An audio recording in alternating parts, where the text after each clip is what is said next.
ময়লা আবর্জনা সরিয়ে খালি হাতে অবলীলায় সাপ উদ্ধার করে আনলেন এক সুন্দরী তরুণী। সাপ দেখলেই যেখানে হাত পা ঠান্ডা হয়ে যাওয়ার জোগাড় হয়, সেখানে কোনো সুরক্ষা ছাড়াই সাপটিকে ধরে নিরাপদ স্থানে ছেড়ে এলেন তরুণী।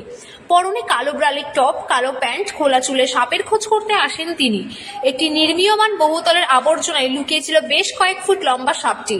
সেই ঘটনার একটি ভিডিও প্রকাশ্যে এসেছে সমাজ মাধ্যমে। ভিডিওটি ব্যাপকভাবে নজর কেড়েছে নেটাগরিকদের। ভাইরাল হয়েছে ভিডিওটি।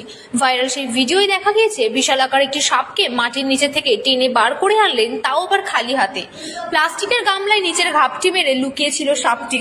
গামলা উল্টে দিতে সাপটিকে খপ করে হাতে ধরে ফেললেন তরুণী। ধরতে গিয়ে সাপটি তরুণীর মুখ লক্ষ্য করে ছোবল মেরে বসে। চুলে আটকে যাওয়ায় বেঁচে যান তরুণী। ভিডিওটি পোস্ট করে লেখা হয়েছে যে সাপটিকে তরুণী ধরেছেন সেটি একটি নির্বিষ ঢোড়া সাপ।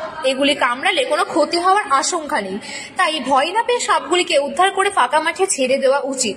দয়া করে সাপকে মারবেন না। সাইবা19 নামের একটি ইনস্টাগ্রাম অ্যাকাউন্ট থেকে ভিডিওটি পোস্ট করা হয়েছে।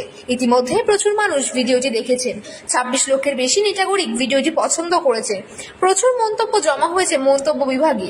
এক নেটাগরিক লিখেছেন, আমি নিজে 800টা টিকটিকি দেখে ভয় পাই, আর এক তরুণী কত সাহসী।